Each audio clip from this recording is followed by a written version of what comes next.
হরে কৃষ্ণা। আজ পবিত্র পাণ্ডবা নির্জলা একাদশী এবং উন্মিলিনী মহা দ্বাদশী। আশা করি সবাই পালন করেছেন।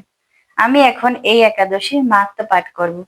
পাণ্ডবা একাদশী মাহাত্ম্য। জ্যৈষ্ঠ শুক্লপক্ষের এই একাদশী ব্রত সম্পর্কে ব্রহ্মবৈবর্ত পুরাণে শ্রী ভীমসেন ব্যাস সংবাদে বর্ণিত হয়েছে।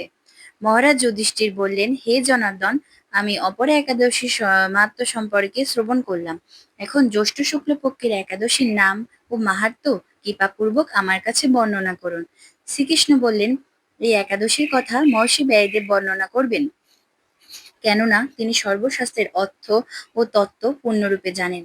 রাজা যুধিষ্ঠির ব্যয়দেবকে বললেন, হে মহর্ষি দ্বৈপায়ন, আমি মানুষের লৌকিক ধর্ম এবং জ্ঞানকাণ্ডের বিষয়ে অনেক শ্রবণ করেছি।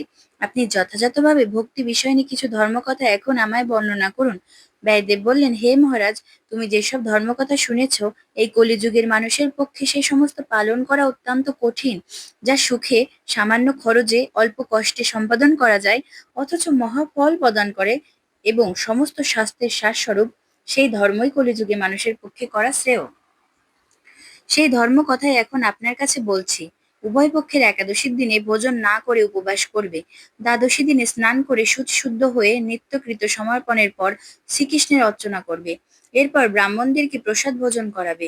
অশৌচাদিত্যও এই ব্রত কখনো ত্যাগ করবে না।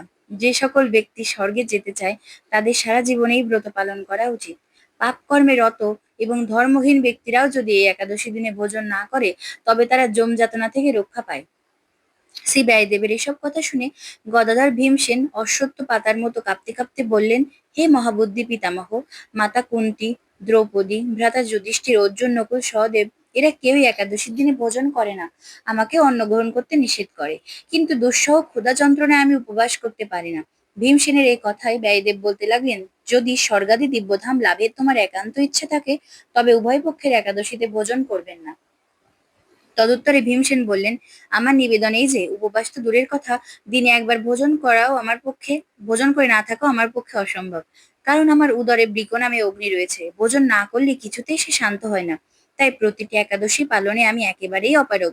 হে মহর্ষি, বছরে একটিমাত্র একাদশী পালন করে যাতে আমি দিব্যধাম লাভ করতে পারি, এরকম কোন একাদশীর কথা আমায় নিশ্চিত করিয়া বলুন। তখন ব্যয়দেব বললেন, জ্যৈষ্ঠ মাসের শুক্লপক্ষের একাদশী তিথিতে জল পান পর্যন্ত না করে সম্পূর্ণ উপবাস করবে, তবে আচমন দোষ হবে না।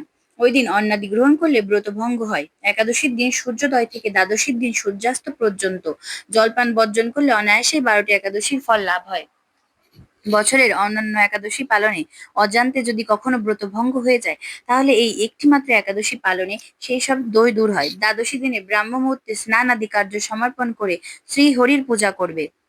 সদাচারী ব্রাহ্মণদের বস্ত্রাদি দান সহ ভোজন করিয়ে আত্মীয় স্বজন নিয়ে ভোজন করবে। এইরূপ একাদশী পালনে যে প্রকার পুণ্য সঞ্চিত হয়, তা এখন শ্রবণ করো। সারা বছরে সমস্ত একাদশীর ফলে এই একটিমাত্র ব্রত উপবাসে লাভ হয়। শঙ্খ, চক্র, গদা পদ্মধারী ভগবান শ্রীকৃষ্ণ আমাকে বলেছেন, বৈদিক ও লৌকিক সমস্ত ধর্ম পরিত্যাগ করে যারা একমাত্র আমার শরণাপন্ন হয়ে এই নির্জলা একাদশী ব্রত পালন করে, তারা সর্ব পাপ হইতে মুক্ত হয়। বিশেষত কলিযুগে ধন সম্পদ দানের মাধ্যমে, সদ্গতি বা স্বার্থ সংস্কারের মাধ্যমে যথার্থ কল্যাণ লাভ হয় না। কলিযুগে দ্রব্য শুদ্ধিও নেই। কলিযুগে শাস্ত্রোক্ত সংস্কার বিশুদ্ধ হয় না। তাই বৈদিক কর্ম কখনো সুসম্পন্ন হতে পারে না। হে ভীমসেন, তোমাকে বহু কথা বলার আর কি প্রয়োজন? তুমি উভয় পক্ষের একাদশীতে ভোজন করবেন না।